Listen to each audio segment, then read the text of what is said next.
estem parlant de fets consumats.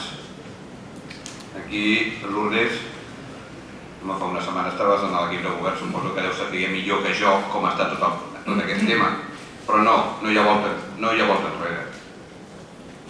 Aquí, avui votarem, però quina decisió votarem?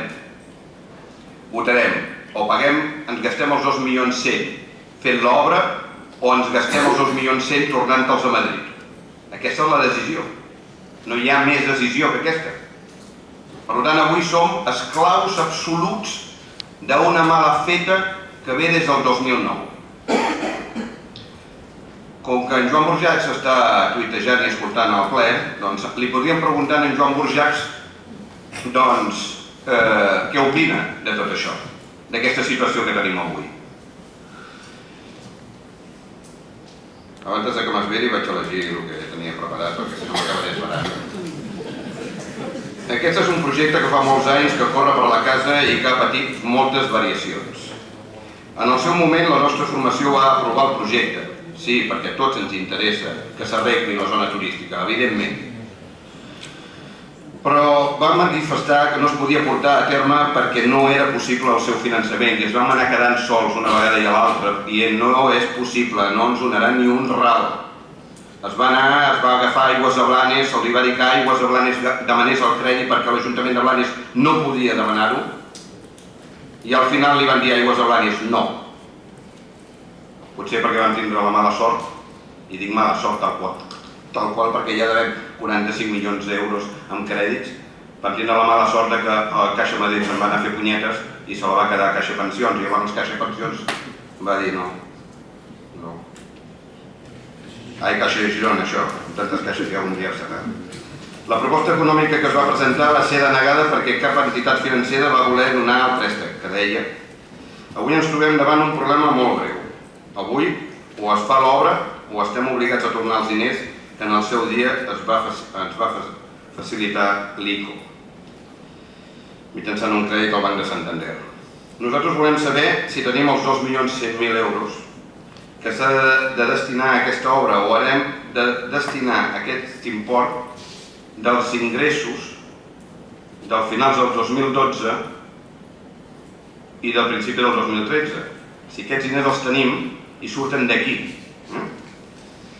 Plantegem que el sistema de caixa única que es porta al nostre Ajuntament quedi totalment anul·lat, ja que avui veiem els seus resultats més malèfics.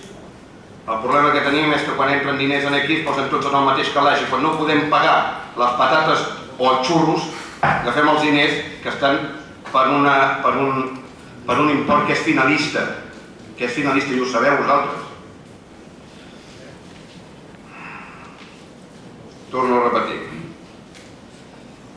Si fem l'obra ens gastem els 2.100.000 euros, però si no la fem també, ja que haurem de retornar aquesta quantitat. Estem totalment atrapats.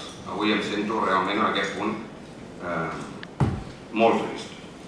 El problema és que els diners del crèdit ICO no sabem realment què es van fer amb aquests diners. Ens agradaria saber-ho. Això li preguntem a l'equip de govern, però també a intervenció, que ens expliqui exactament aquests 2.100.000 euros on van anar a parar. Quina obra va fer Convergència i Unió? A on se'ls va gastar Convergència i Unió? Perquè avui als barris de Blanes no tenim ni un ral per fotre res. No es va fer res durant els 4 anys que hi va estar Convergència i Unió en els barris i ara tampoc en farem res perquè no tenim ni un ral en aquest poble. Això se li diu enginyeria financera. Què li diem a totes aquelles persones que han vist com es reduïa el seu pressupost i que feia perillar el seu lloc de treball? Sabeu, l'any passat, directe o indirectament, 70 persones se'n van anar al càrrec, amb el pressupost aprovat el 2011. Clar, ara ens hem de gastar 2.100.000. Pregunto jo, al millor 700.000 euros que hem cobrat de Saba ens els gastarem amb això? Podria ser. Perquè, clar, això és líquid. Hi ha una diferència, us ho explicaré. Si l'enviem a Madrid, els diners, perquè, clar, és que al final acabarem votant que sí, perquè és que no li veig cap més sortida. Si enviem els 2.100.000 cap a Madrid, els hem d'enviar en efectiu. Els hem de retornar en efectiu. Si fem l'obra, ho pagarem amb còmodes plazos. Doncs com que no tenim diners i la por que ens donen al nostre grup és que si enviem els diners cap a Madrid el que acabarem fent és retallant més alguns serveis necessaris pel poble, molt a pesar nostre acabarem aprovant que es faci l'obra, perquè si no, no hi ha sortida. Però ja ho he dit, Moltes gràcies, Joan. Bé, per part de Convergència, Xavier Lozano.